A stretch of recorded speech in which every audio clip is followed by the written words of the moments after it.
Welcome, everybody. Thank you for joining us. We are excited to work through our final meeting and some of the key recommendations that we've made as part of the mobility plan for the future. So we have on the agenda today, of course, we're going to start with the safety moment. And then we're going to have just a quick update, which I think you probably are all familiar with, on the system optimization plan. Then we're going to dive right in and spend the bulk of our time on the mobility plan for the future and the executive summary that we have pulled together. So as you know, the mobility plan for the future consists of a whole slew of technical documents that we've been reviewing in pieces and parts over the last few years. And we're trying to pull that together and pull those recommendations together in an executive summary that's a little bit more manageable, and that really we're hoping to really pack a punch and make sure that when you look at that executive summary and the high level recommendations that are in there, that one, you agree with them, they represent the recommendations that you all have made, collectively as a group, to help support RTD moving forward in a positive direction. And that you feel like you can be an ambassador of the plan and you can go out and talk to your friends and neighbors and colleagues about where RTD is headed in the future. So that's our goal with that. So we'll spend some time talking about that. Within the mobility plan for the future, we're bringing back an update on the battery electric bus assessment that we have been working on, as well as the partnership program, which the name is in debate after our meeting with the technical working group yesterday, but that's what we've called it thus far. So we're happy to give you some updates on that and then some schedule and next steps. So Bill, do you want to give us a quick safety moment? Sure. So my safety moment is going to focus on our ongoing pandemic and the fact that, COVID is still around. And as my family's been recently impacted by this, I want to make sure that everybody still follows the typical protocols, mask up, particularly while traveling, and use a K95 mask or, other form-fitting mask if you can. Try to do social distancing, washing hands, all those things that we all did early in the pandemic that many of us have kind of let go a little bit. But I think it's important that it is still around and it is still impacting us. So make sure that you're diligent about it. Thank you, Bill. And it is a good reminder that it's still around, even though I think we probably are all ready for it to go away. So very exciting news on the system optimization plan. Your work, the work of the technical working group for the last 3 years, we have moved that little gem through the process. And Bill, do you want to give us an update on that? Sure. So I think many of you know, last month, we did take the system optimization plan to our board of directors. And on the 26th, they did approve it. And it was near unanimous, and we're very excited about that. And we do want to thank everybody for their participation and support throughout this. We know that it was, a lot of interesting discussion and debate, and we really appreciate everybody's input on this. As we go forward, we will be addressing the system optimization plan and implementation of that through our run board process. So as we look at service changes 3 times a year, we will be looking at as kind of our guide, but it really is going to be resource dependent. You all know about our workforce issues, and so that will be the primary driver, in our ability to implement the system optimization plan. So again, thank you everybody for your input and thorough engagement throughout this process. It really appreciate it. I think it was a much better product in the end based upon everybody's feedback that we got throughout the process. Fantastic, thanks. All right, so let's dive into the mobility plan for the future. I don't know, hopefully you've had a minute to just at least open the documents that we sent along with the meeting appointment. The first one is the executive summary. And this is really, as I mentioned earlier, trying to amass. We have a whole bunch of recommendations and analysis, and they come in, sometimes we refer to it as the Frankenscope, because it does cover a lot of material. And all the technical documents, some are very sizable and get into the weeds. And we're really trying to bring all of that up and the recommendations up a level to say, what are we really trying to achieve from sort of more of a long-range strategic plan perspective for the organization. So we've started to put those sort of key findings and recommendations into this executive summary. Our goal here is just to keep this at around 8 pages. It will also include hopefully just a single plan on a page that you could show to your other elected officials or key staff members or people within your communities as well, to talk about what Reimagine RTD, what specifically the mobility plan for the future is. So what I thought we would do first is just step through the layout of the executive summary as it stands right now. Now, this is subject to change and your input, but we thought, let's just get it out there in front of you. You'll see there's several placeholders within here. So let's step through that so you know the general material that's expected to be included in the executive summary. And then we thought it would be good to spend a bit of time on the 4 key vision statements and make sure that these are really resonating with the input that we've heard from you and your and what you feel like how RTD should move forward. So starting off with page 1 is an introduction. This section really sets the stage for transportation in our country, in our world. Why is transportation important? What role does transportation play?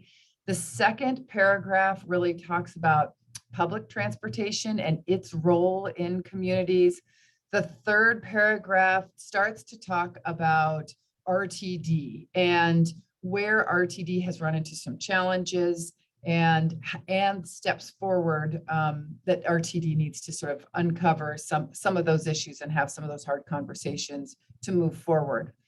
Then this last section here on the right side of the blue section, we start to talk about the vision that is set by the mobility plan for the future to address the issues that RTD is facing. So some of these issues include, probably first and foremost, is funding. There is not enough funding to meet the needs of the region.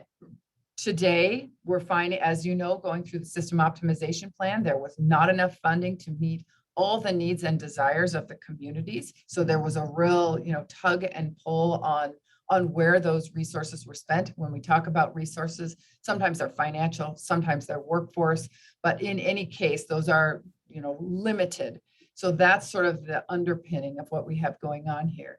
And then the 3 things that really came through this group are providing people access to where they want to go, making sure that social equity populations have access to opportunities, and that we are working with RTD to help them address some of those sustainability goals, the greenhouse gas emissions, and larger sustainability goals that we talk about, on a worldwide basis. So those are the things that we, in a whole bunch of meetings, but when we boil it all down, those are really the 4 things that we feel like we heard from you as being key to moving RTD forward in the right direction. So those are our 4 vision statements that we're going to spend some time with. The introduction lays those out. Then moving to the right side of the page 1, this is Reimagine RTD's guiding principles. You helped develop those. The RTD Board of Directors adopted those, I think about a year or so ago. They adopted those and helped guide us through the process. And then on the bottom right, this is just really informational for the reader. What is RTD's overall mission? What is their overall vision statement? Understanding how population in our region is changing, understanding how transit boardings and ridership have changed. So both pre-pandemic, pandemic, and when we look to the future, how many boardings do we think that RTD could achieve as we move forward? And then there's some placeholders in here as well. So those are first 2 pages. Then we dive into more details about each of those vision statements. So what you'll see on this page is we start with the access vision. What are we trying to achieve? We want RTD to be a mobility integrator that provides high quality, high capacity regional transit backbone and partners with local agencies to support community-based services. Now, yesterday in the technical working group, I'll just throw out to you that someone pointed out that it's not partnering just with local agencies, but it's also public and private partnerships. So I think that one's an important one, and we absolutely will weave that in because that is a better and more accurate reflection of what we're trying to achieve here. But what you see here is that RTD, what stands out is that RTD is an integrator, and there's a real focus on that backbone. So you'll see that the strategies that we have a paragraph about why we think this is important. And then we have strategies that specifically outline what RTD does to become that integrator and to provide that high quality backbone. So things that you'll see in here is focusing RTD's funding on that high quality regional backbone service. So when you have limited services or when you have limited resources, you're really focusing those resources on that backbone. But then you're working in partnership, the second bullet there, where we have a minimum of 1% of the annual operating budget we've recommended goes to enhanced partnership program.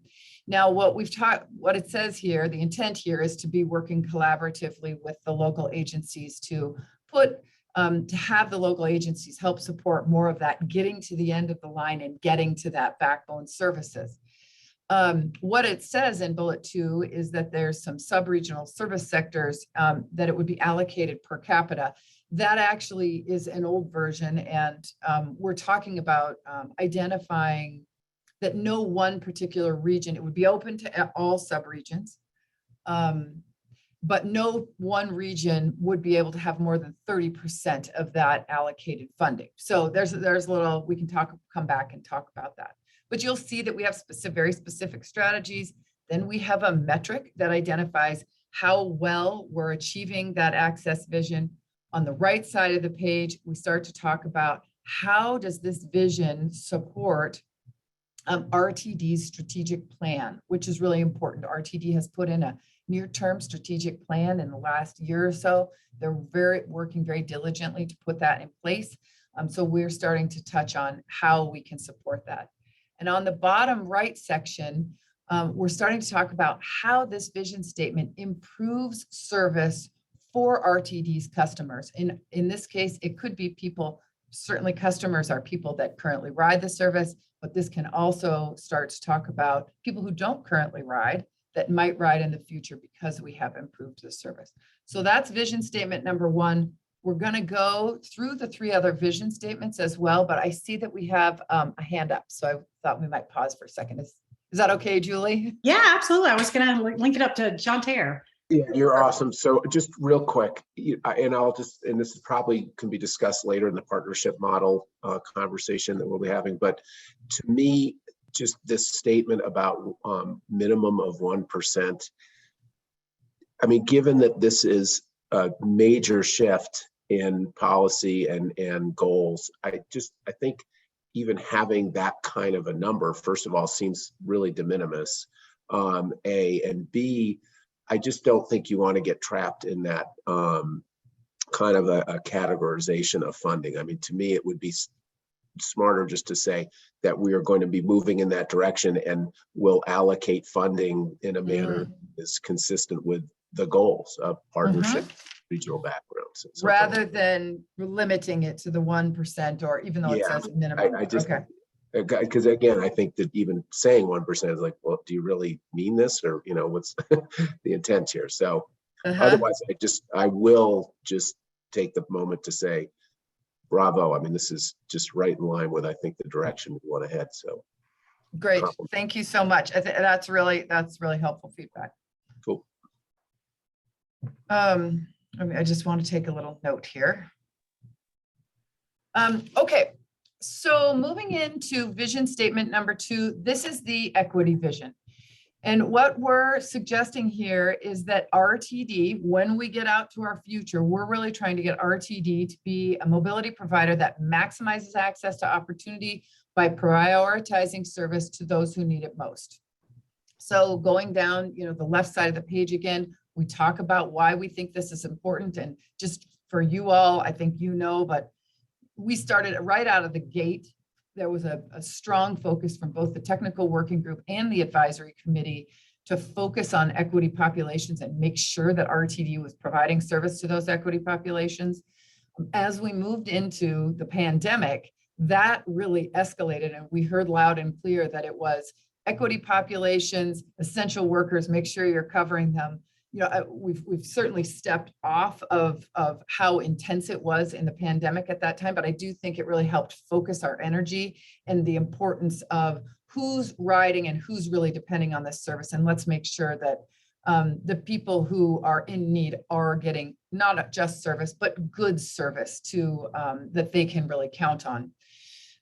Strategies, you can read through the strategies that we have here on the left. One other important thing about the strategies, we've tried to categorize them, and you only have a certain amount of funding. As we know, we talked about at our last meeting, there's a limited amount of funding and resources. What can you do under your current funding and resources? And then it's broken down and as what you can do if you add your resources. So opportunities with increased funding. And then we have a couple of metrics. How do we know if we're actually achieving this vision that we can track back to over time? On the right side, same thing as on the equity vision, where we talk about how this vision supports RTD's current strategic plan and how it supports RTD's customers, which is, you know, of course, always at the forefront of our mind.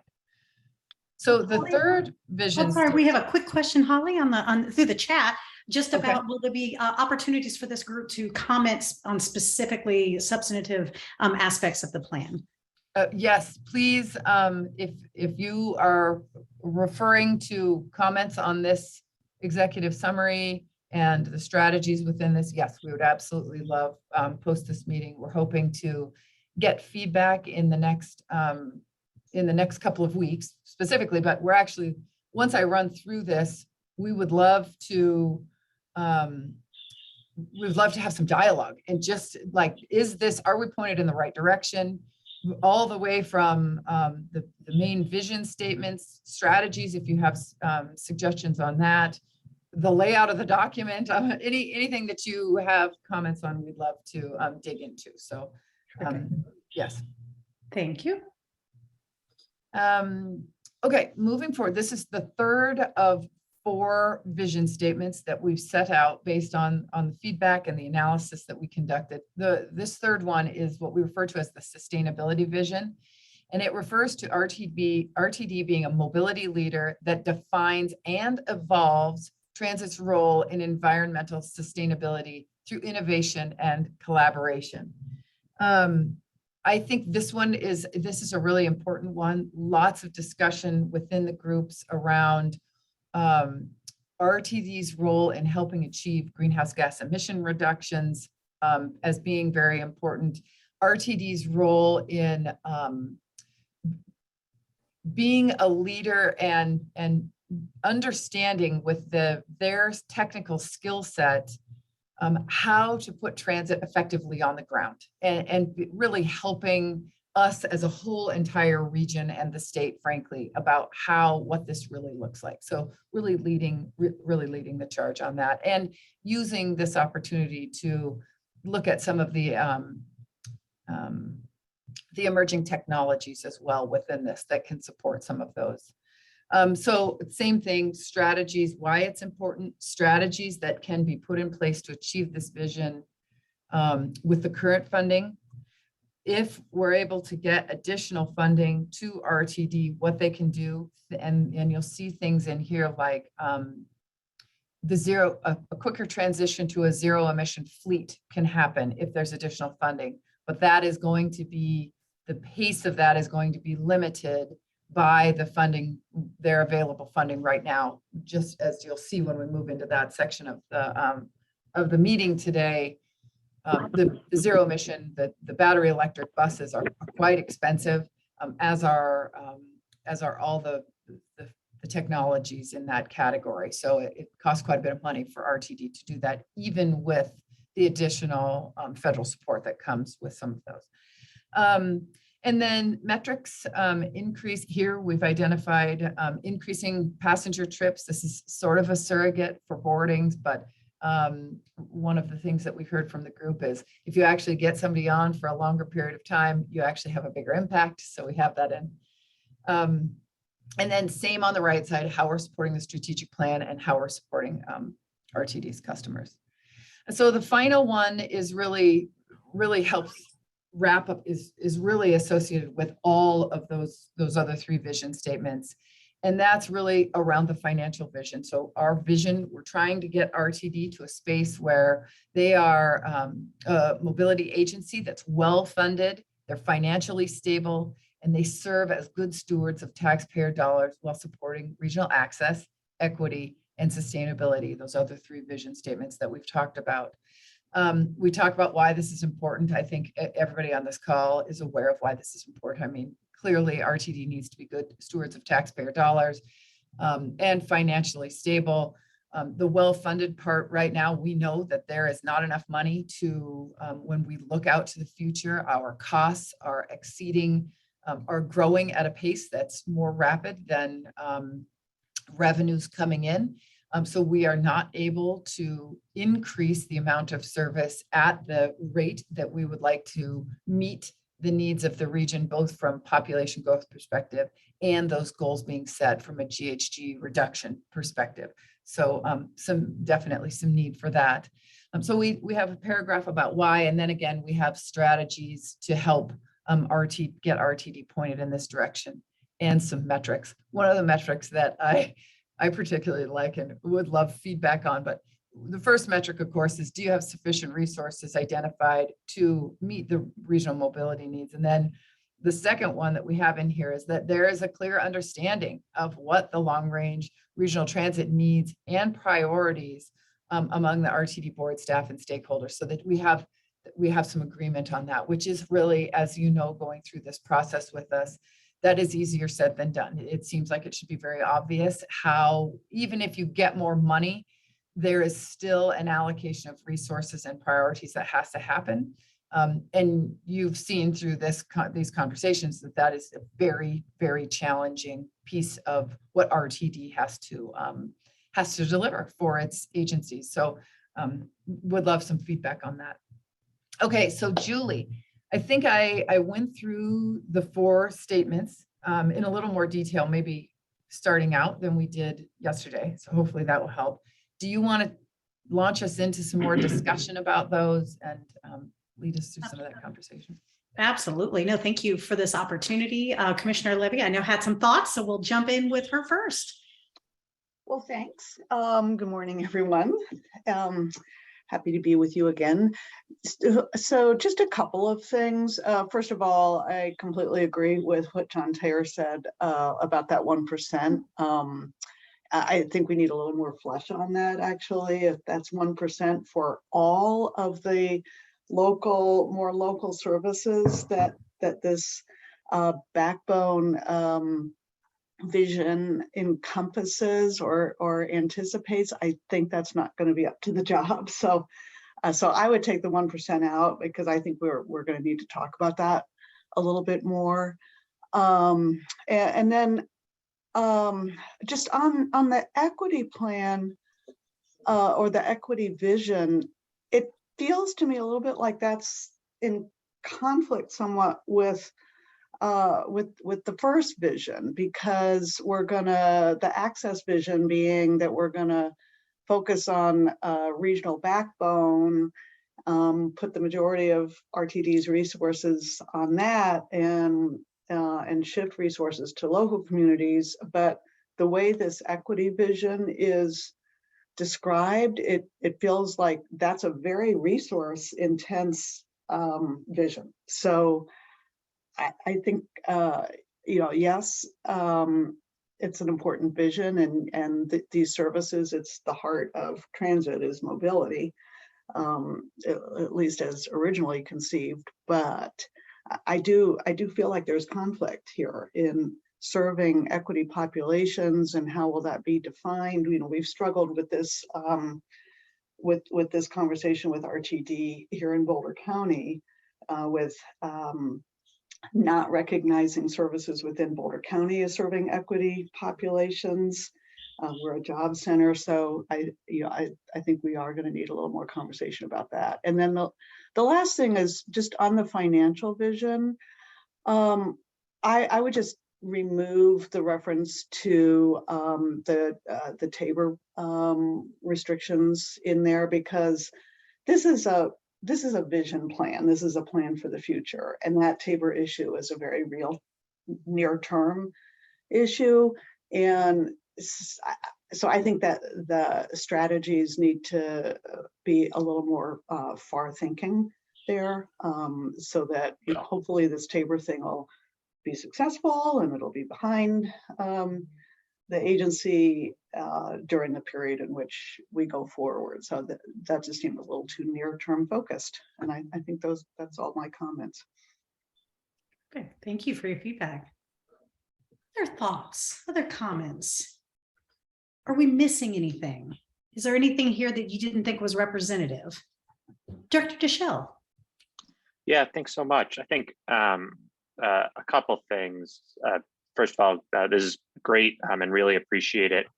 I happen to think equity should underlie really everything that we do. It's a part of our statutory charge, and it's to provide that service to the public. And I know Commissioner referenced the equity issue, and the US 36 corridor community has made their position clear, right? And even in taking away funds that could have served equity populations from federal funding, right? That they put up a big fight to take those funds away from RTD to service the entire community, right? And to focus on that equity population, which is our statutory charge. And so, it is paramount, it is important. I think that Tabor restriction, if we leave it out, sort of ignores reality. RTD is facing even further restriction of funds here if we do not debruce, or we have a debrucing that is supposed to burn off in the next few years, which will further restrict RTD's funds. So unless we're going to be willing to all come together to lobby the state for more money, and think about that through a financial vision and through identifying further funding sources, these are at tension. And sustainability, right, is at tension with financial, just based on the sheer costs. And, most other agencies across the country, states fund RTD at a level of about, or their transit agency at a level of about 20%, and we get less than 1%. And so I think it's important to keep that in mind, and to also keep RTD's statutory charge of providing public transit to those who are in need when we're thinking about these conversations. All right, thank you for that feedback. That was very helpful. Danny, I believe you're next. Thanks. I think this fits into the sustainability slide. On the sustainability vision, one of the metrics is sort of increased transit passenger miles of travel per capita. And I think, that's a good metric. I'm looking for somewhere where we can,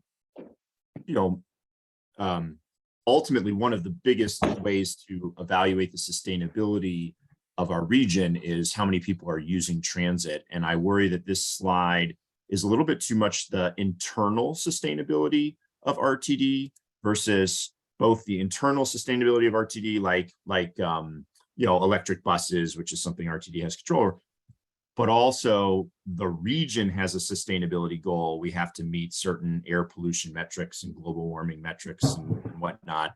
And so maybe an acknowledgement of that, like a strategy that indicates, working with, like, the, CDOT now has a greenhouse gas budget. And so acknowledging that RTD plays a role in meeting that budget, or the Dr. Cog 2050, transportation vision, something that then just better supports that the metric is, it's not just how do we kind of green ourselves within RTD, but also how do we help ensure the region is healthy and sustainable as well. And so maybe acknowledging that, so that that metric of, like, at the end of the day, we got to move more people on transit if we're going to hit our air pollution and climate goals and other goals. So just trying to incorporate that somehow. And I think this is probably the place to incorporate it, although you could, I guess, incorporate it where you talk about, equity or even access. It could be incorporated there, acknowledging, like, we have mobility goals in the region, and we're going to need to move more people on transit to hit those mobility goals. So maybe that's part of access too. Something like Right. that. Julie, could you scroll back on to access back, I think back to, and let's just see, increase in number of transit links. Oh yeah, here, this one is more on, this kind of touches on it, but not quite. It's more about how the integration piece. This one's more on the integration piece. So yeah, I see what you're saying. Okay. There isn't one place where you just say, we just are, for the success of the region, we need more, our RTD needs to carry more people, period. Boardings. We need more boardings. We need to do it equitably. We need to do it in a way that supports the local connections, and maybe the way we carry more people is through this local partnership stuff on the access slide. But sustainability really will depend on more people boarding. I think it's hard to imagine we'll hit our ozone pollution goals or climate goals if in 10 years we have better partnerships with local providers, but we're not moving as the same amount of people or something. So just trying to have that pop. Yeah, that's good. If anybody else has thoughts on that, I'd love to hear them. And that's great. That's really helpful. Thank you. Other thoughts? Yes, Kathy Henson, counselor. Yes, I would just like to echo the thoughts on equity access. Looking at it, obviously from an economic standpoint, if people can access work and school more easily and get to shopping more easily, they'll be spending that's going to improve the economic situation of many neighborhoods and families and individuals who hopefully then will continue to ride. I think that access will get more and more ridership to the points that everybody has just been making, but I just wanted to echo that. I think that equity access is critical for RTD and for our communities, and that RTD can be, really be a partner and a leader in that, in getting people moved around to be able to help our economy thrive. Terrific. Thank you for that feedback. Director Deschelle.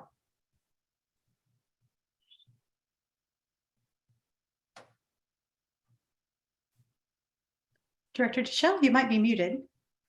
I sure am muted. Talking to myself. I just want to note that, when we're allocating funding for service and we're planning service, we're required to comply with Title VI of the Federal Civil Rights Act. And a per capita basis may run directly contrary to that. And so I would encourage us to think about, while we're allocating funds on a partnership, it should be apportioned equitably as required by Title VI, right? Because doing it on a per capita basis sort of sets RTD up to not be successful, because we are constrained by those requirements. And I think it also runs contrary to the equity piece, right? Our partnerships similarly should be focused on the way in which we can equitably apportion funds and partner with those communities, because if you don't do that, you end up with one or two smaller, wealthier communities able to do a bunch of service buy-ups or partnerships, which runs directly contrary to the equity side. So I think it's important to keep in mind those federal laws that we were required to comply with that really do focus on equity in different populations. Right. So one of the other, and I mentioned this at the beginning, the sub-regional service sectors was one of our first, per capita was one of our sort of first takes at how we do consider how this is allocated equitably in some manner.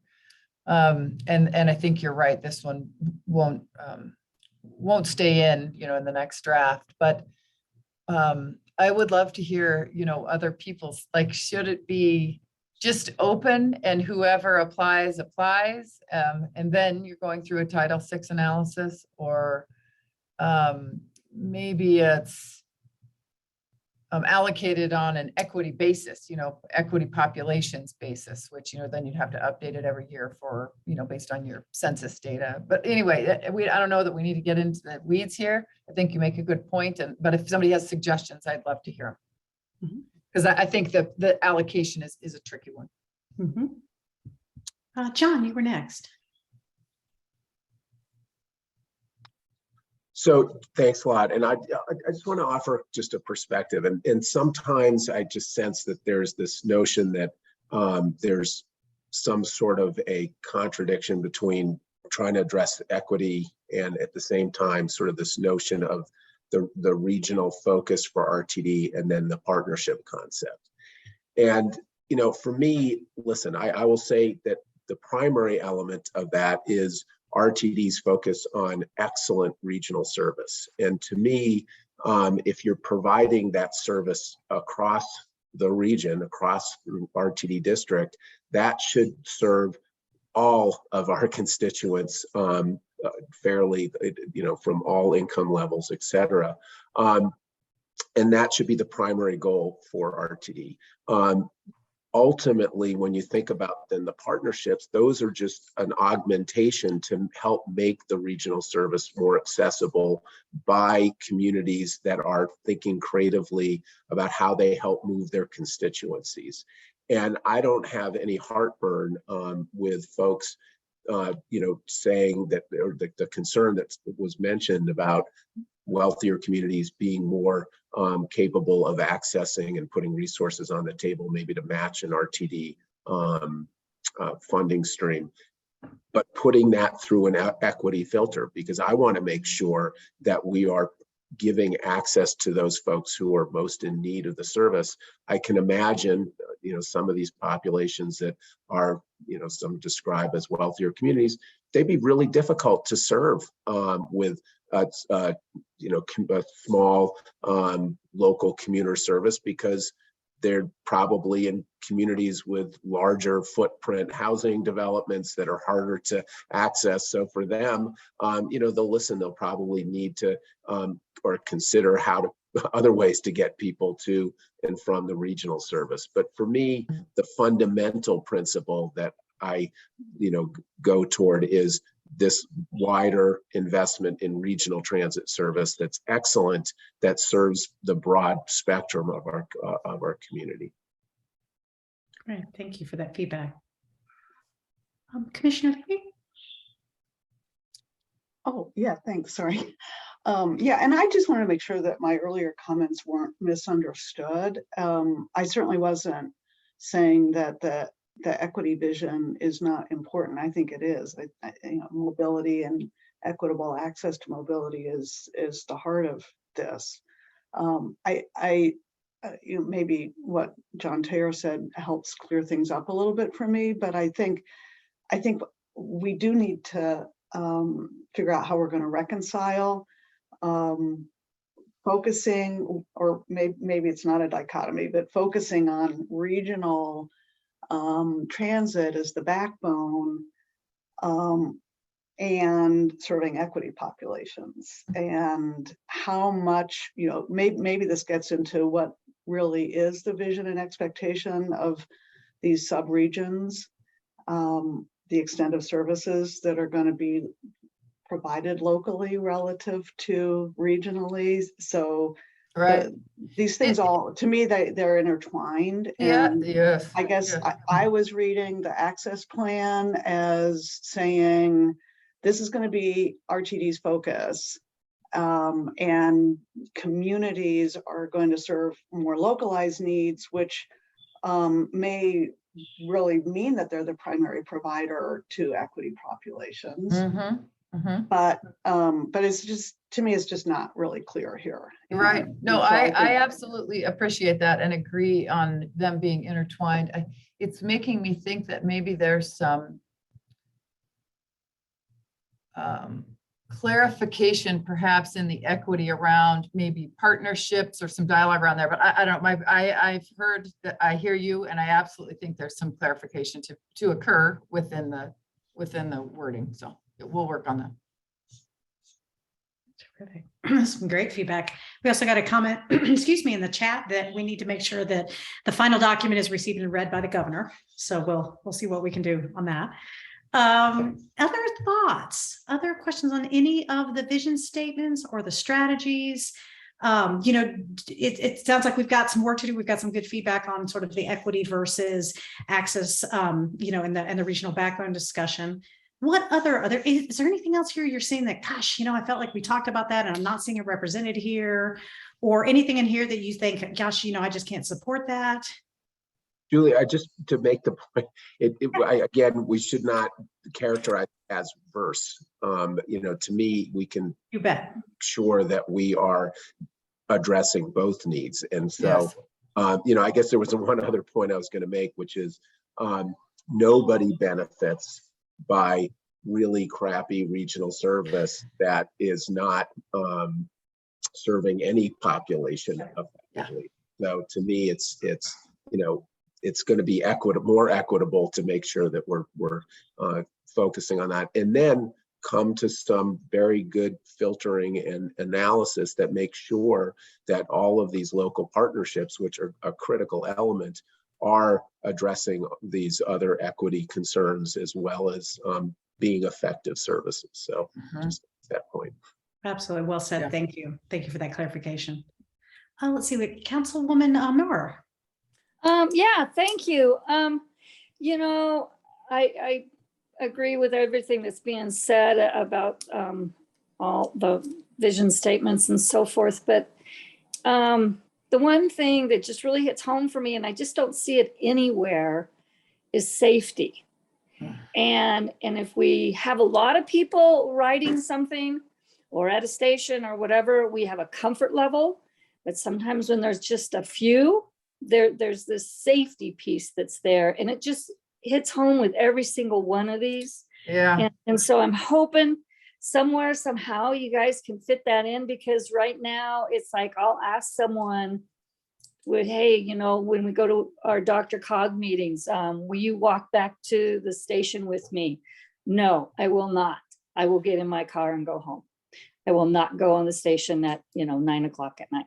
So those are the things that I'm faced with right now. And when I talked, we asked you, do you feel that you could convey the key messages? I could, but they're all going to go, oh no, but I'm not getting on there because I don't know I'm going to be safe. So just something, I just didn't see it anywhere in the documents. I absolutely appreciate that. So this is, I think where our team is going to need to work with, it's such an important piece. We're going to need to work with RTD. So our scope of work, there's loads of things in the scope of work, but particularly recommendations around safety and security are actually not in the scope of work for, just they are occurring elsewhere.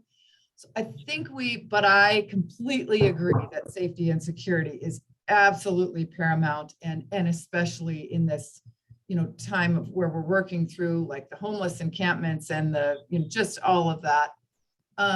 So I really appreciate that, and we'll figure out how to. I don't want to. It's a balancing act between. I don't want to imply that we have done something as part of Reimagine that we have not done, but I do want to convey through this process that we understand the importance of that, and that RTD is taking so much action on that. I agree. I agree. Yeah.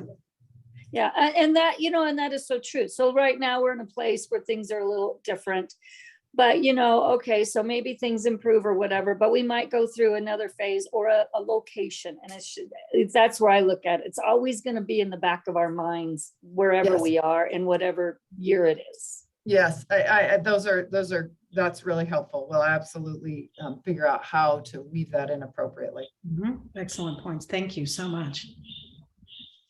Well, we've got two other sections to get through, but I wanted to make sure that we got everybody's comments, questions. To Holly's point, we really would love continuing to get the dialogue from you and thoughts and comments. So feel free to reach out to any of us on the executive summary or the more substantive tech memos that are online.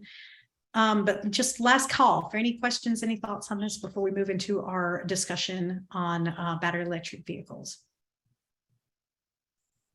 Any thoughts? Okay, well, thank you. This discussion was tremendously helpful. Keep those comments coming. We really, really appreciate it. And the last thing we wanted to say on the mobility plan for the future is just thank you. You guys have hung out with us for, going on 3 years now. Your inputs have been super, super helpful, and they continue to be so. So really just wanted to appreciate you hanging in there and participating with us on this longer program, but your inputs have been absolutely invaluable in us developing these final recommendations. So keep the comments coming. So with that, Katie, do we want to move into battery electric bus assessment discussion? Absolutely. Holly, did you want to chime in to start with, or no? Oh, you're on mute. Yes, so just a little where we are in the process. You'll remember that our partners at WSP came, they presented some information about the process they were going through to help understand the battery electric bus to complete this assessment. There is, as you can imagine, with 1,000 vehicles in a fleet, it's not just the flick of a switch to make this transition. So there was a lot of work that's been put in. Katie's going to give us an update on that assessment. And then we can talk about sort of next steps and what RTD needs to do next to move forward with, how they move forward in this zero emission world. Holly. So again, Katie Dawson, Phillipsburg, Holton, Oliveg, going to give an update here today about some of the battery electric bus assessment work that has been done. And I want to highlight Cliff Hankey is here on the call with us from WSP. And he and his team have been, as Holly said, doing an extensive amount of work behind the scenes to pull this information together and kind of get to where we have some kind of overall order of magnitude information to kind of help guide the discussion. So I know we've talked with you all about this a couple of times with some of the different technical stuff, but just wanted to give a quick kind of reminder about what the intention is here of the battery electric bus assessment. It's kind of as we've gone through this kind of the phase one, if you will, kind of what would it take for RTD to transition to battery electric. So, there's definitely more discussion and what that actually means. And it's a very complex, complicated effort to kind of start navigating as RTD's seeing this opportunity. So as a part of this effort, it was really, what does it take to transition? And then the other consideration is there's now requirements for transit agencies to complete what is being titled officially the Zero Emission Vehicle Transition Plan. And those have to be submitted with federal grant applications for bus and bus facilities, for electric charging infrastructure for vehicles. So this is not that plan. That's a much more comprehensive, complex kind of rollout plan. But for this process, as a part of Reimagine, it was really inventorying the fleet needs, the facility needs, what kind of upgrades would be required, and then really order of magnitude, what would this mean to RTD? And I think it goes right back to what Holly was saying of the trade-offs, right? And the sustainability versus the financial. Yes, it'd be great to transition, but what does that mean in terms of trade-offs in what RTD is able to focus on and prioritize? So the next slide, I just wanted to give a quick kind of reminder update about RTD and their current battery electric bus experience. This is not new to them. They have obviously been with the 16th Street Mall. They were one of the first battery electric bus providers in the nation. And at the time, with their 36 vehicles, they were the largest zero emission vehicle fleet with the battery electric. 36 vehicles on there. They charge those vehicles at the Platt maintenance facility. They have 30 plug-in chargers. And the kind of the bottom line here is that this is has been a great opportunity for RTD to develop some lessons learned. What does it really mean to deploy these vehicles? The trick with that is, of course, the 16th Street Mall is a very constrained operating environment, right? We're not dealing with a lot of grades. It's a very short range that these vehicles are going on in up and down the 16th Street Mall. So the other thing to highlight is that RTD currently has 17 40-foot battery electric buses on order.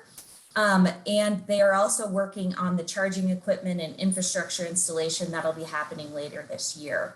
Those buses are going to be deployed on fixed route. And I think the really, again, kind of important piece of this is they're going to have a real world opportunity to test some of these vehicles on, different terrain, different elevations, different lengths of routes, and making sure that those vehicles can complete their blocks.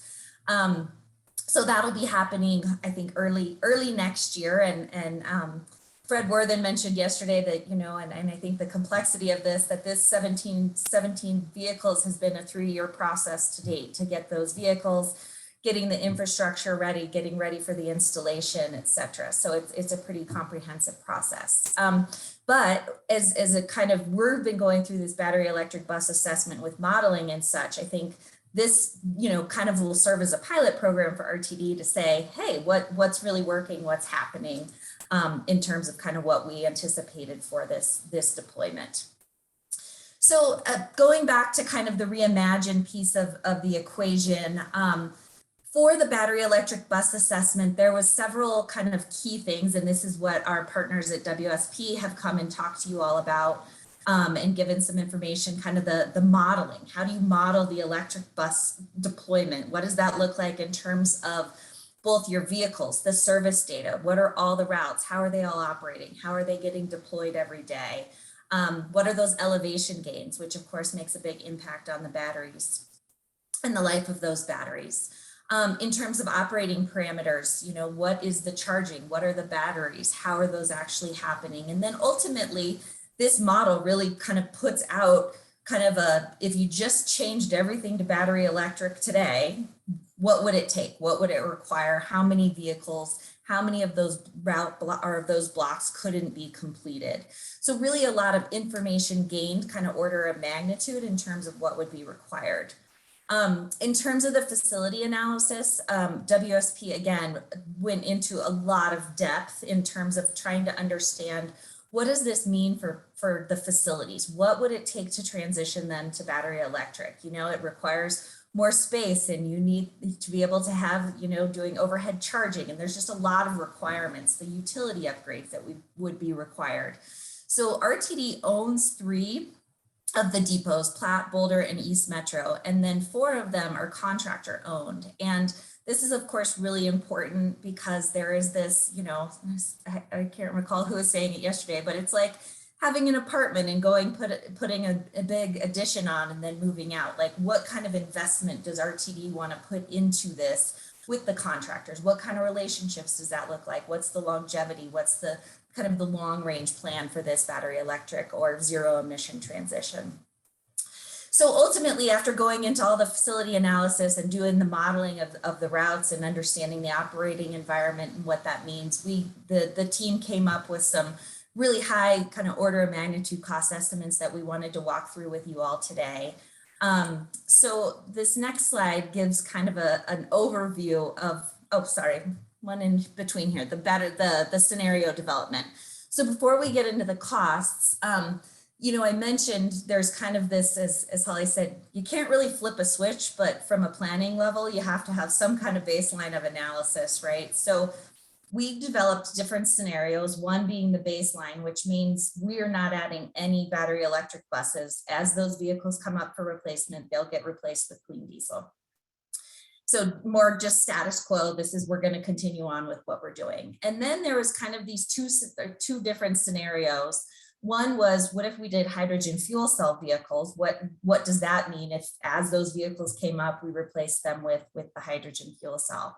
And then scenario 2A and 2B, it looks at 2 different alternatives. One is you just replace all those vehicles with battery electric buses, but you don't account for any optimization, just no on-route charging.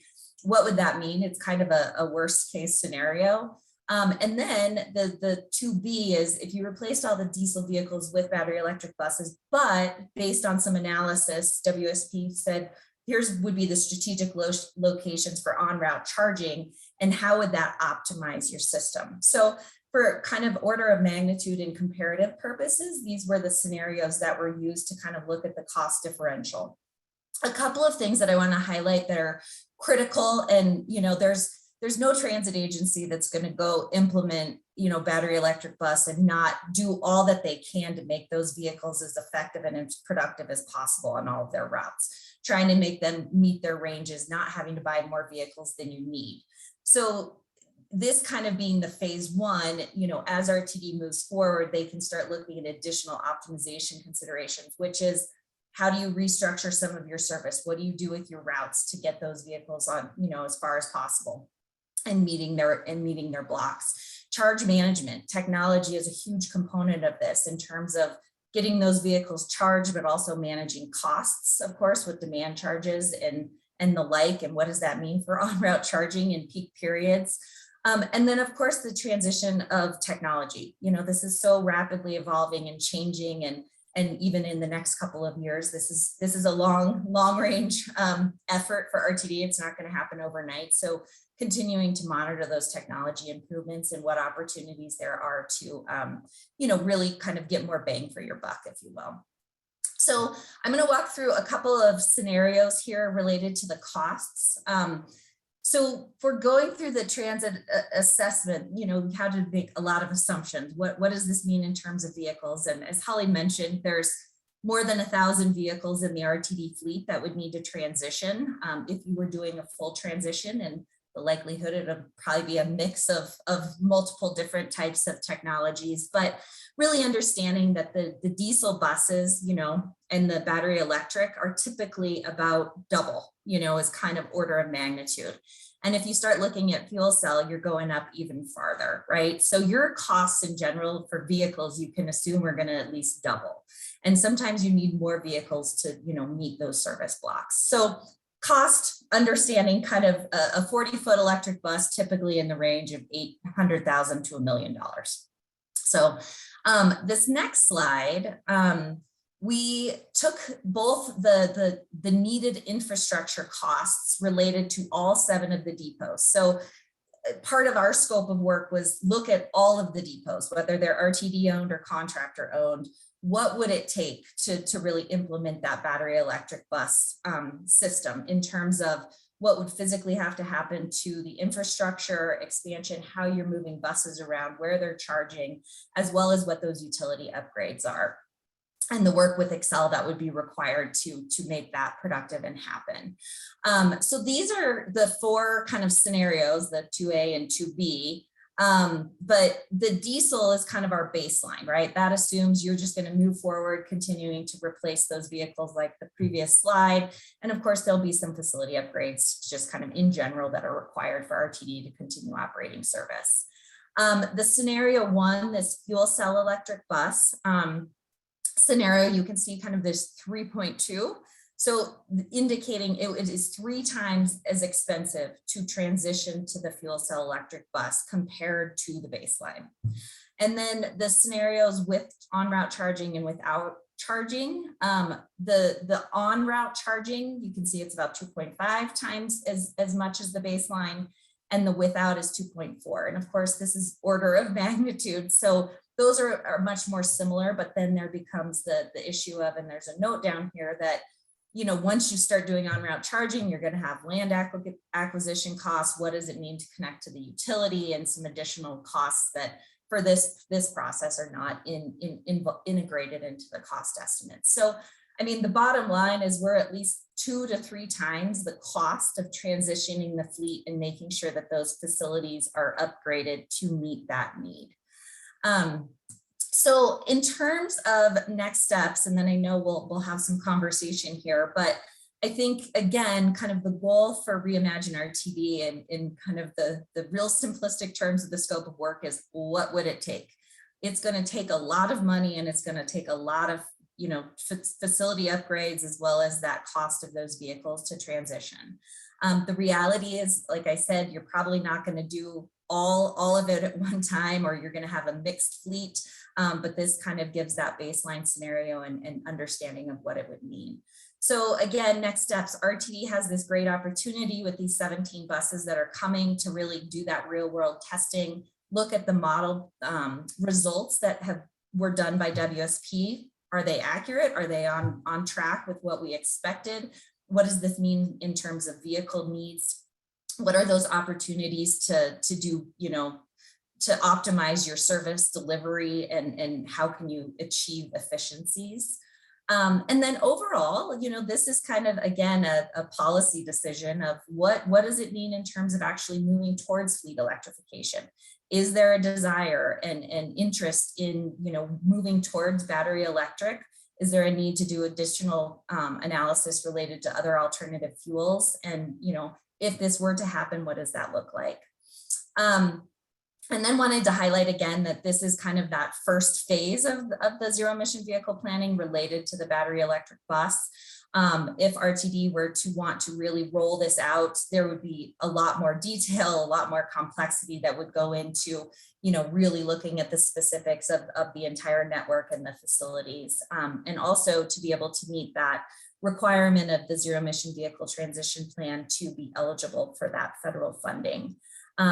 We all know there's a lot more money available right now for low and no with the IIJA. So what does RTD want to do to position themselves for that? What is the appropriate technology? And then of course with the state, with the Clean Fleet Enterprise or Clean Transit Enterprise, there's also opportunities there for funding related to battery electric or zero emission. One of the challenges here is that they also are going to require that FTA ZEB transition plan kind of expectation to be in alignment to allocate their funding as well. So if this is the direction RTD wants to go, this will definitely be the foundational phase for that. And then again, just really highlighting the importance of evaluation of the evolution of technology. Like I said, Fred noted that it's taken 3 years, to get to where we are today for these 17 buses. There's a lot of time and opportunity to continue to monitor and hopefully take advantage of improvements to technology and how things are rolling out. So a lot of information here, kind of a high level summary of where we're at. And I know Cliff is on the line too here from WSP. If we want to have, we're happy to answer any questions and have conversation. Terrific. Thank you so much. We did have a couple of comments in the chat, a suggestion about putting solar panels on bus facilities. And then there was a question from Jamie Lewis that Brian answered. Wanted to know if we've done an estimate yet about how much funding is going to flow through IIJA opportunities for grants and things like that. I know we haven't completed that assessment yet, but that's definitely something that is of interest to this group. We also have a question from Kate Kelly with CDOT. Yeah, and appreciate the analysis. And I just want to point out that these numbers aren't something that we should be scared by. I think every analysis is showing that these vehicles are more expensive right now. So this is not oh my gosh, why are we going in this direction? This is, yeah, they're more expensive. And there are a lot of grant programs available to help make that transition, right? We still have several $1 million left in Volkswagen funding. We still have, we have SB 260 Clean Transit Enterprise money. The FTA has funds. So I think the other side of the coin is, what is the emission benefit of making this transition, despite the fact that it costs more upfront? So just want to put that comment out there. Mm-hmm. Great, thank you. Appreciate that. And we got some thumbs up for us in the chat on that one. Also had Director Deschelle just wanted to highlight that RT Board has an ad hoc committee on zero emission vehicle transition, and all are welcome. So if anybody is interested in engaging directly with the board, feel free to reach out to us on that. Other questions, other thoughts? Director Williams. I'm trying to get here. I'm sorry, I'm on my phone. So fortunately for all of you, a couple, in keeping with Kay Kelly's point, I think we all need to look at, if somebody had told us 10 years ago that our sidewalks would be littered with scooters, we would have thought they were crazy. And if somebody had told us 10 years ago that every 5th grader would have a cell phone in their pocket, those were things that were inconceivable, not only from a technology standpoint, but from a finance standpoint. And now every 5th grader has a cell phone in their pocket, and cell phones are reasonably priced. So I think if we are looking toward the future of transportation and technology, we need to realize that changes in both the financial investment needed and the technology available are happening quicker than we can keep up with. So I am optimistic about our possibilities. Thanks. Terrific. Thank you for that feedback. We also had a comment from Director Deschelle in the chat that it's important to consider embodied carbon as we plan our transition as well. I don't know. I don't think that's something we got into in this particular study. Is that correct, Katie? No. Other thoughts, other questions?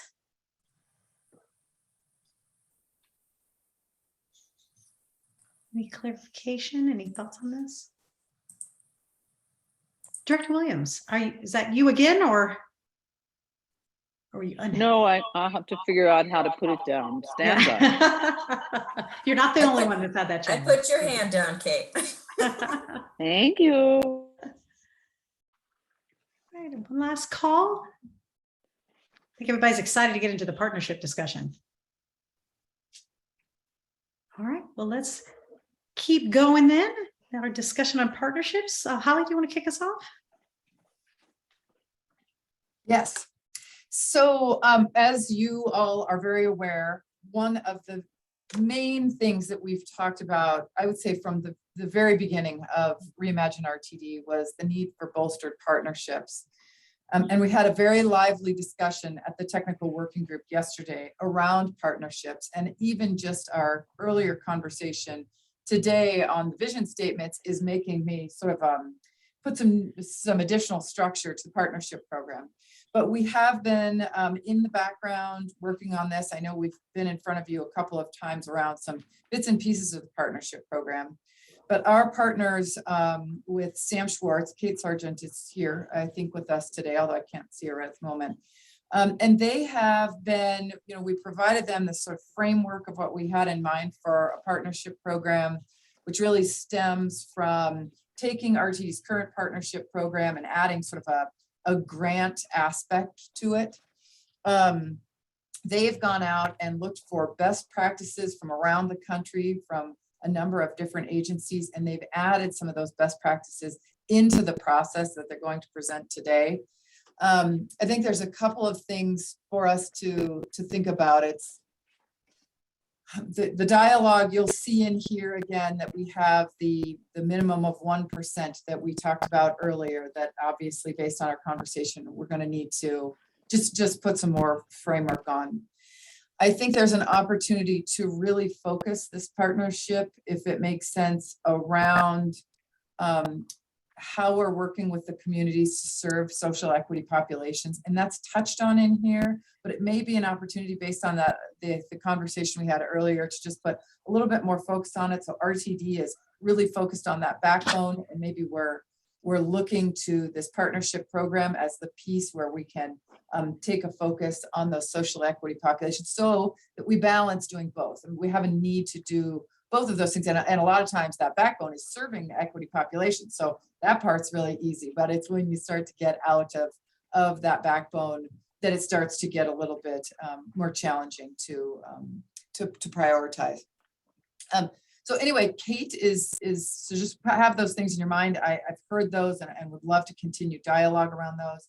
Kate is going to step us through where RTD has been with partnerships, just to set the stage for us, and then some recommendations moving forward, and then we'll open it up to conversation. But I think Kate's open to dialogue as we move through too. So please raise your hand and bring in questions and comments as we move through this piece of the meeting. Yeah, great. Absolutely. Thanks, Holly. So we wanted to start the presentation on this section just with an overview of RTD's current partnership program. So currently there are 3 types of RTD partnerships. There are cost sharing partnerships in which RTD provides funds to local organizations and municipalities to support specific services. And that's, a large number of the partnerships. There are also innovative mobility pilots where RTD operates a service initiated by a partner agency through a grant program to test the viability of the service in a new or an emerging market. And then there are third-party operations where RTD supports service operated by others with things like integrated trip planning and payment, technical advisory services, or compliance support. And so just want to walk through so you get a specific idea of current partnerships here. So you can see that a lot of these are cost-sharing partnerships in various areas in the RTD's territory. And then the next slide, we have a couple of innovative mobility pilots listed here and a couple of third-party operations type partnerships. Okay, so the current partnership policy builds on a transit service cost sharing policy that was established in 1994. And it's built on these 4 categories: financial feasibility, vehicle availability, local and community support, and performance. It gives guidance on how and when RTD should engage in partnerships. with criteria listed here. Okay, next slide, please. And so building on that existing policy, where we want to go with, or what we're proposing here for your feedback is that it augments the existing policy and it guides an administrative approach to partnership that allows RTD to approach this in a clear and straightforward way. That also allows for transparency, standardization, and efficacy. So it's not sort of an ad hoc decision of where and when RTD engages in partnerships. And it defines an annual, ideally we'd identify an annual budget dedicated to partnerships. I understand that's, it sounds like that's an active discussion of what would be appropriate there. And that through this partnership policy, it would be furthering RTD's goal of being a regional mobility integrator. Importantly, we understand that RTD has scarce monetary and human resources to engage in partnerships, so that RTD doesn't have the resources to engage in every potential partnership that a partner may bring to them. So we're attempting to provide some guidance on criteria and evaluation for where RTD can sort of best further their goals by engaging in partnerships. Okay. Slide, please. Thanks. So obviously we want to, RTD has a balance between meeting regional and local travel needs. Generally speaking, in proposing a partnership program, we want to increase we want to augment RTD ridership to the extent possible across the region, and increase transit funding to the extent possible in the region by leveraging RTD partnership dollars to engage with private entities, nonprofits, and local governments who may also have the ability to partner with RTD to fund services that RTD may not be able to provide as part of their core service. And then lastly, we want to ensure that that the continuation of partnerships is based on sort of clear and measurable criteria for what success is. Next, please. So in terms of what we're specifically proposing here for your feedback is begins with allocating a dedicated position within RTD that's a partnership lead. And this position would be within contracted services. And this person would manage the annual application process for partnerships, the development of MOUs with partners, and would serve as the program's front door. So if a partner is interested in exploring the idea of a partnership, that there would be a known person that they could talk to and explore that idea.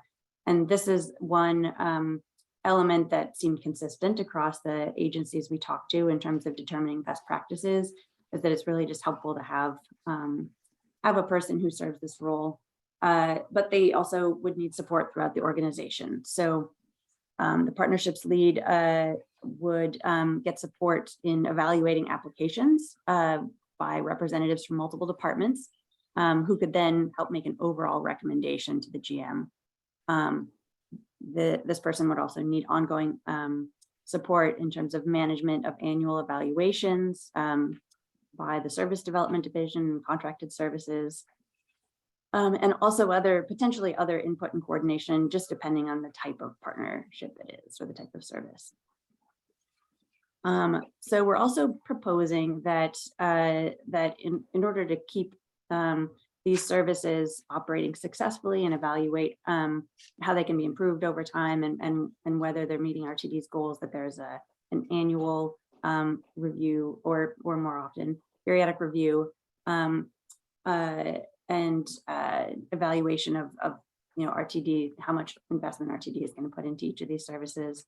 One of the best practices we did glean from King County Metro in particular in our interview with them is that RTD, in terms of thinking of how much, what RTD's match is for a partnership service, is that they really should consider the full cost of what the resources they're putting into a particular service. So, there's the obvious cost of providing vehicles or staff, if that's part of the service, but there are also costs associated with having a a storage facility for those vehicles costs for staff to do the planning and the management of those services as well. And so in order to really capture how much RTD is able to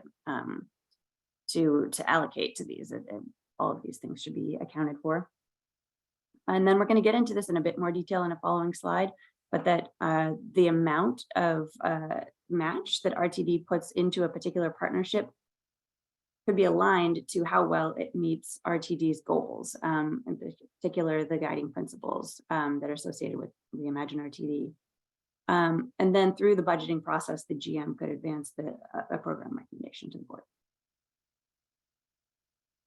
Next slide, please. So we show here the guiding principles for Reimagine RTD and a way that that potential partnerships could be evaluated based on how well they align with RTD's guiding principles. So, you know, for example, if we're looking at sustainability, there could be a categorization of how well it meets goals from fully supports to does not support, based on guidance shown here. And importantly, many of these could be more qualitative or more quantitative, just depending on the level of detail that seems appropriate as RTD starts to get into really laying out the application. It might be hard for an applicant to do a full greenhouse gas emission analysis, but there could be some guidance on how a particular service could be fully supportive or does not support, et cetera, along the spectrum. Okay, next, please. So we are also proposing that there could be metrics and expectations that could be built into the annual evaluation here for how well the service is performing. And the metrics could vary by partnership type, by travel market service category, formerly known as class of service, and any other unique aspects of the service. And the metrics should follow RTD's established performance standards like passengers per hour per trip, subsidy per passenger on-time performance, and should also consider transit-dependent riders.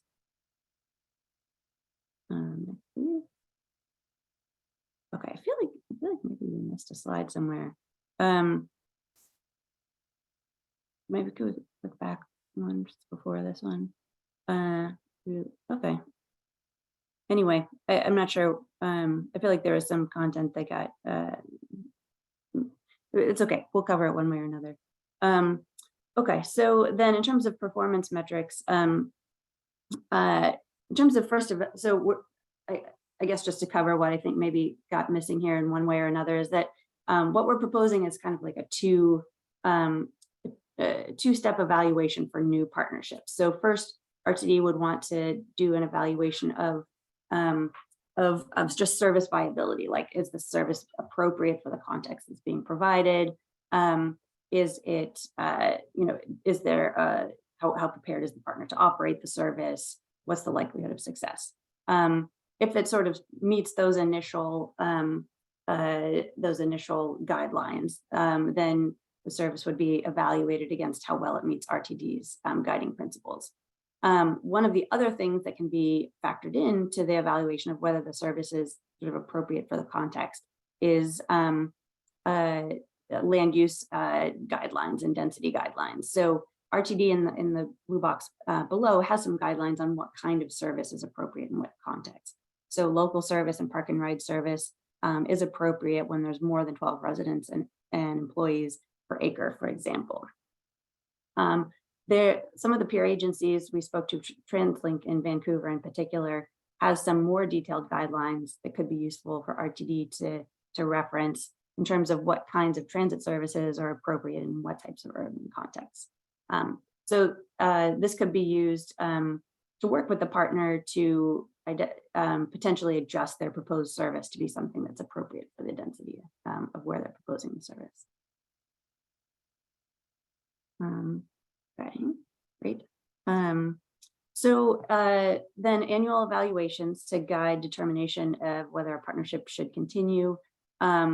So we would propose that this would be, something that can happen not just annually, but if there's ongoing data from the partnership of performance, it could be used to identify whether there are tweaks to the service that would make it more successful as you go. If it's a pilot program in particular and you're testing a new idea, it's great to have data as you go to figure out how you might modify the service over time.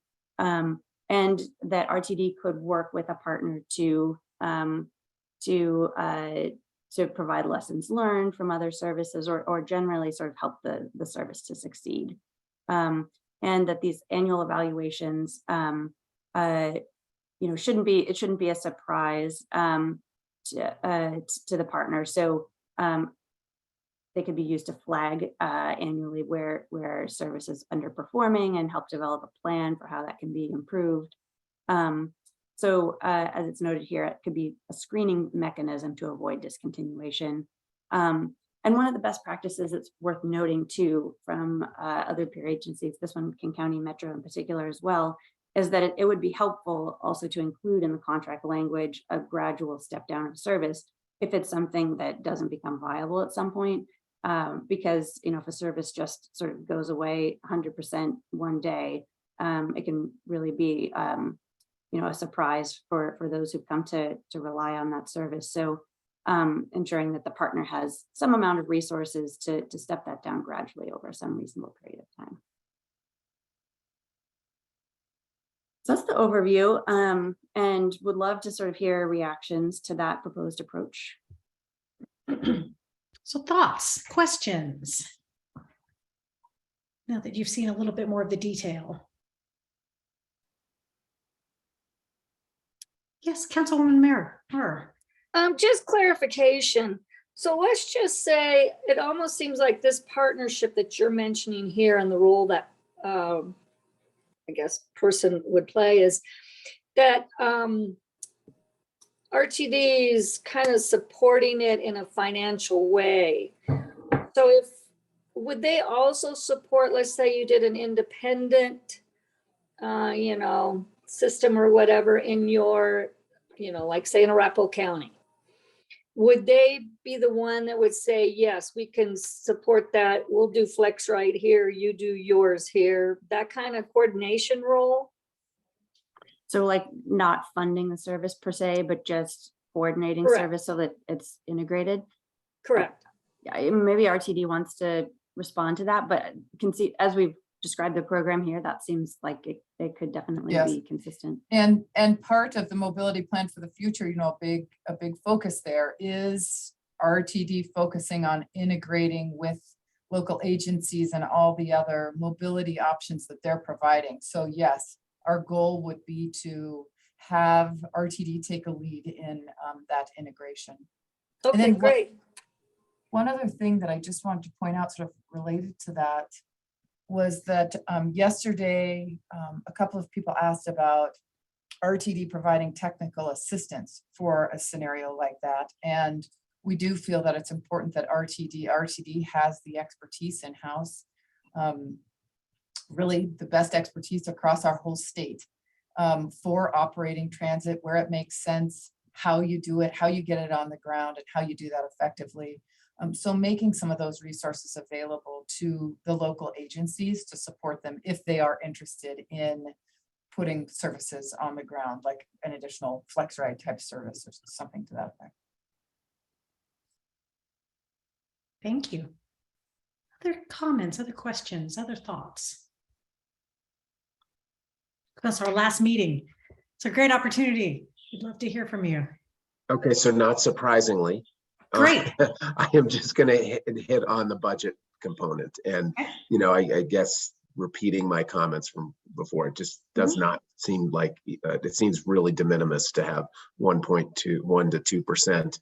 I think a better suggestion would be just to say, listen, let's see how many resources we have available after we focus on the regional system.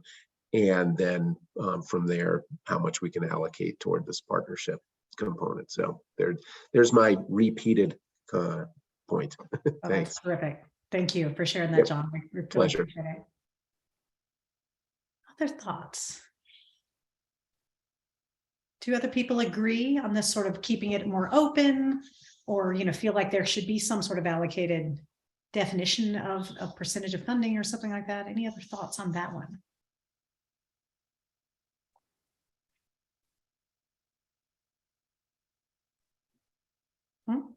Yes, Commissioner Levy. Yeah, thanks. I'm sort of struggling with this a little bit because I think it has to be commensurate with the role that we want the local partnerships to play. So, yeah, I agree with John. 1 to 2%, given this vision of access and backbone and regional service, doesn't seem adequate. I think we ought to leave it general. And I think as we go forward and implement this, that the amount allocated really does have to reflect the role that we want community service to provide. I guess I'll just leave it at that. Oh, that's great. Thank you. I just want to jump in here on both those last comments. Does it cause you any concern to leave it open if the board of directors say had a year where they said, you know what, all we can do is focus on our regional backbone and we don't have any money for that? Like, is that, I mean, we cannot dictate to the board of directors now or in the future, but this would be a guidance, right? And we would hope that it would point them and guide them to what, we've all agreed to here. But I'm just curious if that causes any concern of not having sort of a minimum kind of baseline. Well, I mean, that would be a major concern if the vision, the mobility plan for the future sets up a vision of providing local services through regional partnerships or local partnerships and then doesn't fund it. Right. You're leaving a major part of the plan out in the cold. So yes, and part of the reason I bring this up is that, like, for instance, that amount of money is not available right now and would need to be built up to that over time. So it's, it's a big chunk of change. So I want to throw that out as a. Well, yeah, and I appreciate what you're trying to frame up here. I guess I would hope, just as a matter of faith here, that if this is the direction we go, it would be funded. If we need to have a minimum in here to operationalize this, then I think it must not be something that RTD's really bought into. I just can, when you put 1 to 2%, even though that may be framed as the floor, I think it becomes the presumptive amount. Right. And okay. I just don't know whether that amount is sufficient to realize this. Yeah, that's good. And I think that's sort of your point too, John. It may be, you may need to have it be larger than that. It may need to be a different number. Yeah, I mean, I wouldn't even say it may have to. It may just be that you have the opportunity to do that. I mean, if, getting a gold standard, regional service then allows you to more efficiently allocate money in that area because RTD isn't extended in all sorts of other, project initiatives on its own. That may leave you with even more money to put toward not just to the partnerships, but also to things like the sustainability initiatives. I mean, no other area in this in the plan has any sort of a specific allocation percentage, and so to put one in here just seems a little bit awkward for okay. I agree. Thank you. And then one comment just to throw in, well, I got 2 comments on the chat. One is from Director Cook.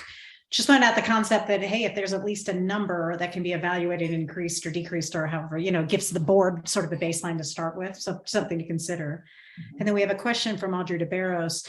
Would geographic equity be a consideration for the partnerships that are selected? So this is a great one for us to, if we still have another couple of minutes, Julie, for us to sort of dialogue around. We had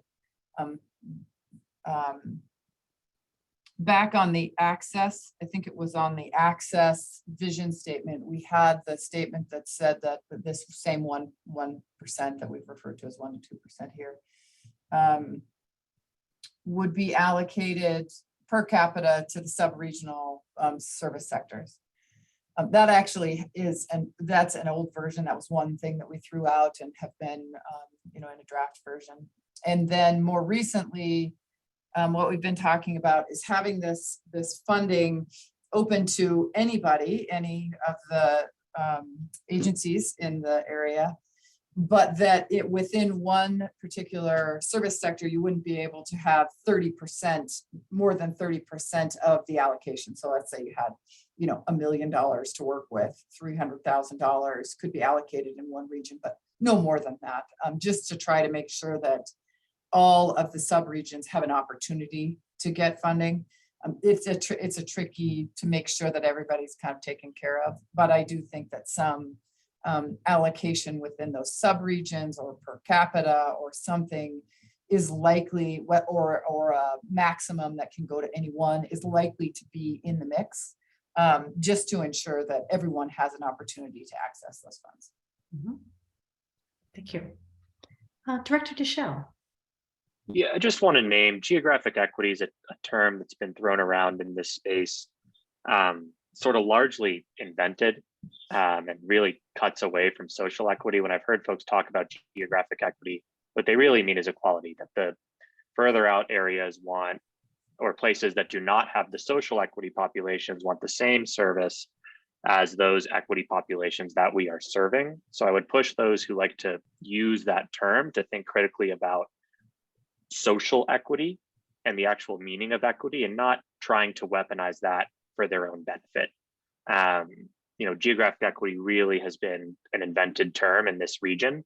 It's used other spaces, but the way in which it's been used here really refers to geographic equality, and understanding those differences and that nuance is really critical as we move forward. Great, thank you for that feedback. Other thoughts, other comments, other questions?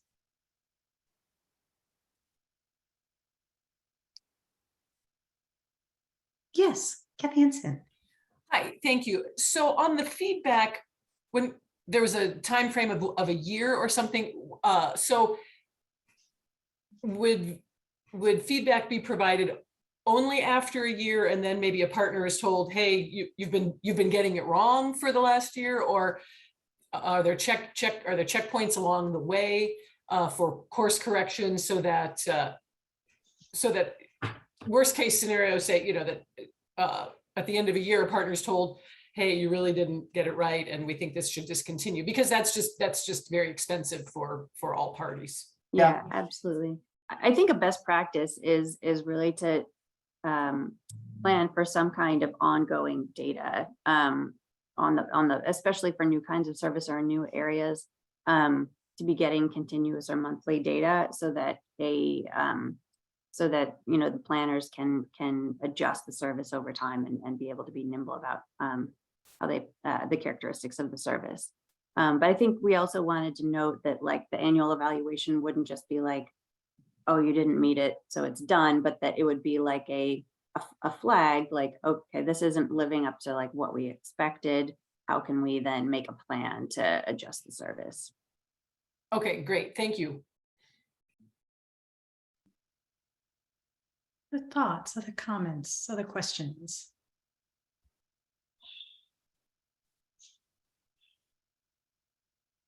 We have a comment in the chat. I like the funding to be allocated for partnerships. I think the 1%, because it could be a starting point, but agree agencies need more if they have to provide services more in their area. Reevaluating this annually should be added. I think that's a great point. Terrific. Other thoughts, other comments? So just as a reminder, there will be a follow-up on the partnership program. We recognize that there's still some work to be done on it. And so there will be some additional outreach. We'll be sending it out for additional review before it's finalized. So you'll have another bite at the apple for the partnership piece, because we recognize that needs a little bit more work. Any other thoughts and comments?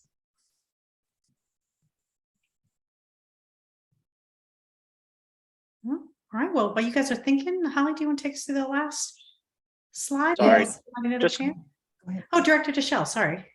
Yeah, just quickly, people keep talking about it as being de minimis. RTD's operating budget is about $700 million on any given year, sometimes more, sometimes less. 1% of 700 million is still $7 million.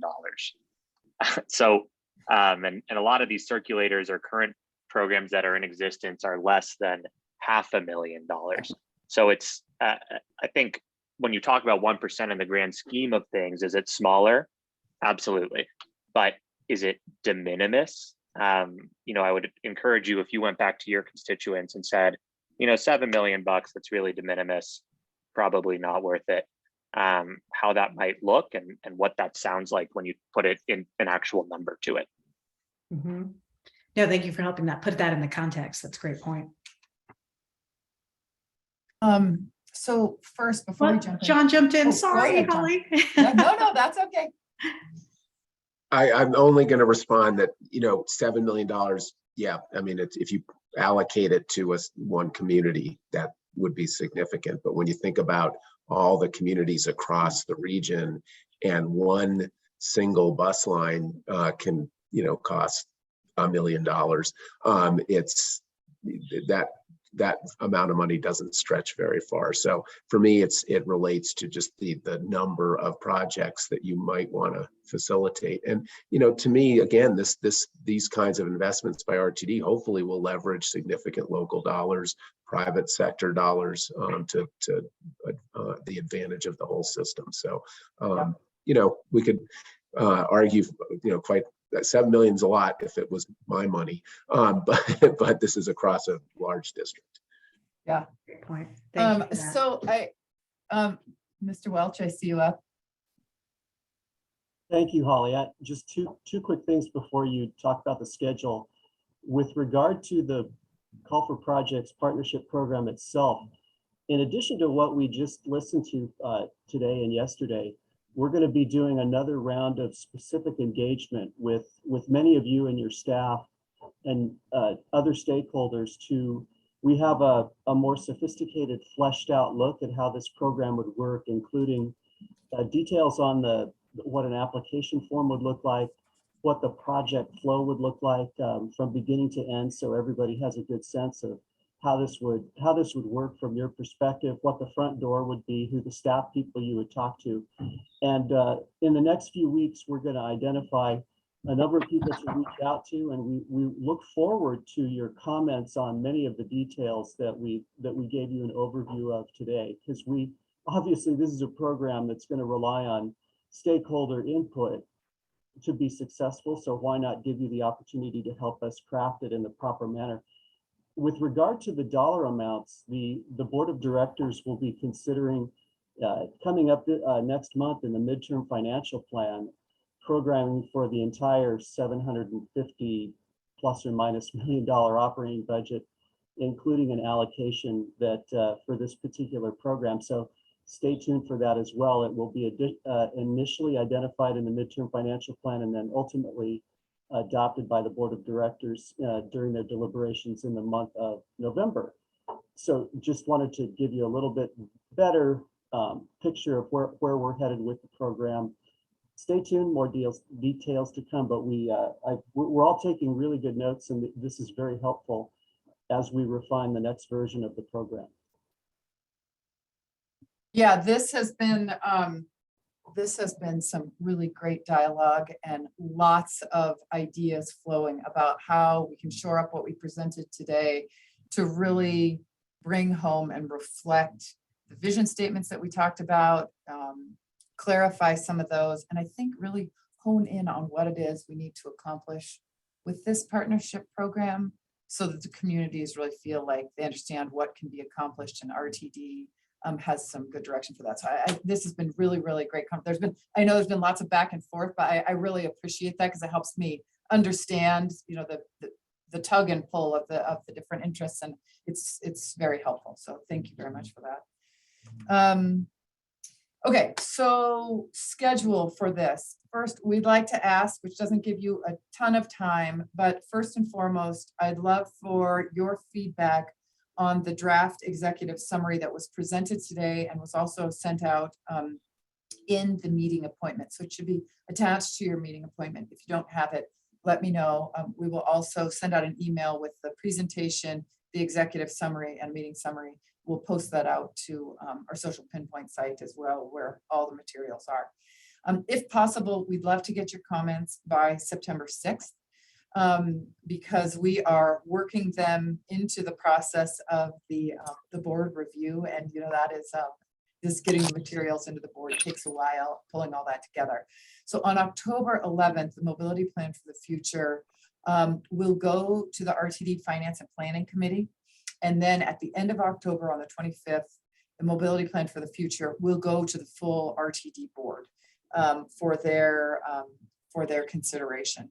So we're excited about that. I think there's a lot of really great recommendations and guidance, as opposed to a route by route recommendation. There's still some good overarching guidance to help move RTD forward in a manner that I think is consistent with all the analysis we've done and all the feedback that we've gotten from you over these past few years. So as you're reviewing, keep that in mind and provide critical feedback. Do not fear about saying something negative. We want all of that feedback and can handle it. So we appreciate you digging in and being really critical about the information that's been provided, so we can make it the best and most useful tool for RTD moving forward. So I think, Julie, is that all we have for today? That is all we have. We did just get a question in the chat from Audrey DeBarros. Will the board be asked to take a position on the plan, or is it just an information item? Brian, I know there was some discussion about like a formal adoption process versus like consideration and acceptance. And can you help me with what the plan currently is? Birdie, come. The board of directors will be requested to endorse the mobility plan for the future. Is that considered like a little a lightweight version of a full adoption? I think so, but I'm not 100% on the specific definition of that. That is all we had, Holly. That's it for the presentation. All right, fantastic. Well, thank you again. Keep your comments and ideas coming our way. Comments specifically about that executive summary by September 6th, if at all possible. Bill, if you're out there and want to have any wrap up for us, that would be great.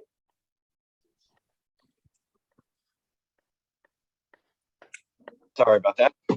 Well, I just wanted to thank everybody, since this is our last meeting. Thank everybody for their continued participation in this process. Your input has been extremely valuable. I mean, the dialogue today was great. It helps us continue to shape, this process. And again, this is going to be an ongoing process. This is the Reimagine, even though Holly and Julie may not always be around, Reimagine will not end. There is going to be an ongoing dialogue. I mean, we have the partnership process. We're going to be doing other things. The other thing I wanted to mention is the sub-regional service councils. We will be sending out letters to the mayors here in the next coming weeks about the establishment of those councils, with hopefully the first meetings happening later this fall. So again, we do think there's going to be an ongoing dialogue. And again, we really want to thank everybody for their participation. It's really been valuable, and really, really appreciate all your time and effort on this. With that, we'll give you back a few minutes of your day. Thank you so much for your participation. Definitely share your feedback with us, and we'll miss you guys. So have a good time. Reach out. Yes, stay in touch, please. Have a good one. Thanks, everybody. All right, thanks all. Bye. Bye.